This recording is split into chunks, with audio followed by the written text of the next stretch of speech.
So first, we would like to start with Dr. Darayesh Shroff, the vibrant and energetic part of the talk. He's talking is ICGA has a definite role, and he's going to argue against another young Turk from Jaipur who would say that no, ICGA is really not required. So let's hear from both of us.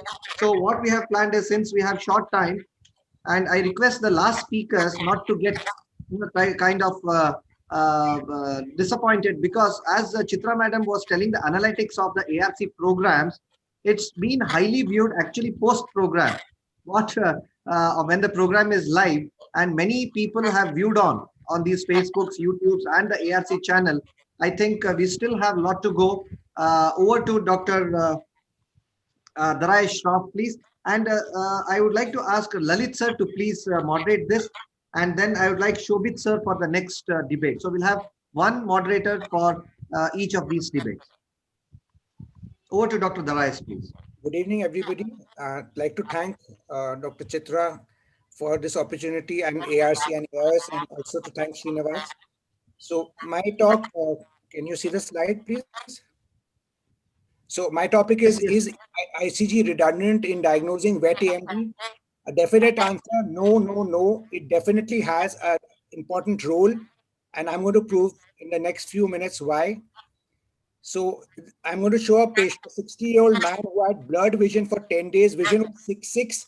He had a mass lesion, diagnosed with malignant melanoma, and advised enucleation. So this is the mass lesion. You can see this is the OCT. We can see the mass rising up temporally.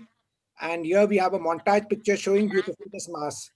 And this was the patient who was advised enucleation, but we thought and we advised ICG angiography. And ICG clinches the diagnosis. You can beautifully see the polyps where the yellow arrow is. And it was confirming this was a PHCR, peripheral exudative hemorrhagic chorioretinopathy variant. We saved him for enucleation. We just advised anti-VEGF injection. And according to my worthy opponent, Dr. Vishal, this is redundant, but this is something which saved the patient's eye. So I'd like to start off with this case. So why is ICG still relevant in today's anti-VEGF era? Because the argument made is that because the treatment is the same, we don't need to diagnose what we are dealing with. But please remember that in medicine, a core principle for diagnostic imaging is selecting the technique which best visualizes the disease undergoing the investigation. It has several advantages, ICG over FFA or fluorescein for imaging choroidal vasculature. Why is this? Because it's highly plasma protein dye, 19%, and it better delineates the choroidal anatomy. And there's good visualization of this dye through the melanin, xanthophyll pigments, fluid or lipid exudates. So this is a very busy table, but only thing which is important to remember here is it delineates the choroidal vasculature much better. Absorption spectrum is, of course, much higher. And also, you must important, the media penetration is much higher, and because of the higher protein binding capacity, and it's eliminated exclusively from the liver. So it is safer for such patients who have a kidney problem. So problem with FFA, it visualizes the retinal circulation blocked by blood pigment lipid, leads to choroidal wash, obscuring the anatomy. And all these are the advantages of ICG, that the spectral characteristics in near infrared wavelength allows greater penetration, and it limits the leakage from the choroidal vessel. So anatomy and pathology can both be seen better using ICG angiography. Another patient where it helped is an elderly gentleman with 6/18 vision. And here you can see the fluorescein is lighting up, but no definite diagnosis can be made. And this was a time of flash angiography. But even with the flash angiography, you can make out the polyps at the edge of the PED only on the ICG. And post reduced fluence PDT and anti-VEGF, you can see how the patient has improved.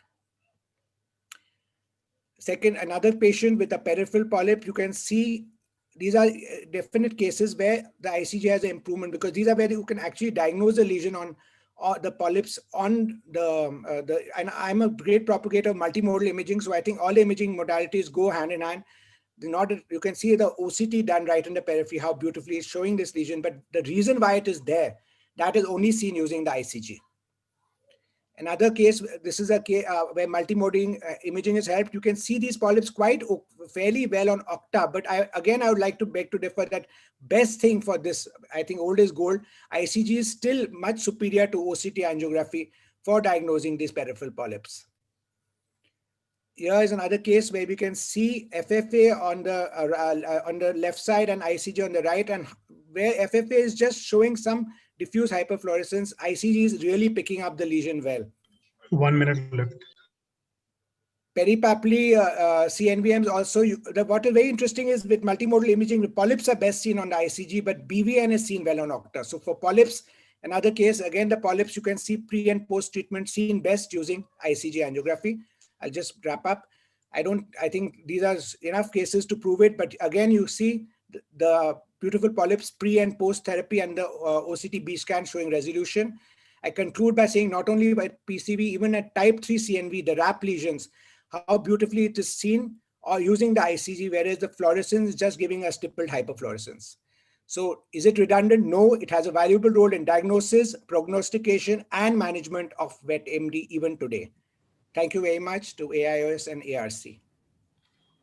Fantastic, Darius. Beautiful set of cases you have said. Thank you very much for that kind presentation.